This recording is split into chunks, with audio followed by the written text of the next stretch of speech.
Hey guys and gals, this is Shawn with Epic Construction. We've talked about the 4 different types of adjusters. Today we're going to talk about the technical damage, what it takes for your roof to get replaced by your insurance company. So once you call and file, well, first you need to have a contractor come out, take a look at your property, see if there's damage. And if your contractor, or ideally multiple contractors, say that there's damage up there, you want to call your insurance company. We always recommend call the 1-800 number. They're really good. All their job is to file claims. They're really good at it. Simple. It'll take you 5 to 15 minutes. Then your adjuster is going to come out. What they're going to do is they're going to climb up on your roof and they're going to draw a 10-foot by 10-foot square on your roof. And they're going to do 4 of these. You can do north, east, south, west, front, left, right, rear, all those different things. But they're going to draw these 4 squares on your roof.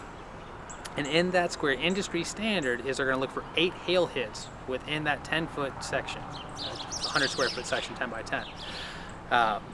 Once you've normally got at least 2 breaking a 51% threshold of your roof of a sampling, that's when your roof is deemed total. Now, that can vary from company to insurance company. It can also vary based on the adjuster.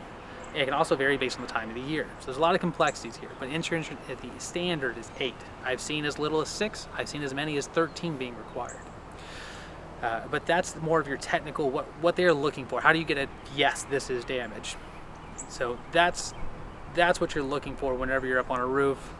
In reality, there's some complexities. We talked about the different types of adjusters. We talked about the technical of what damage is. Next, we're going to talk about how these two sometimes work together really well, and other times they kind of work in opposition. So we'll go into that a little bit in just a few minutes.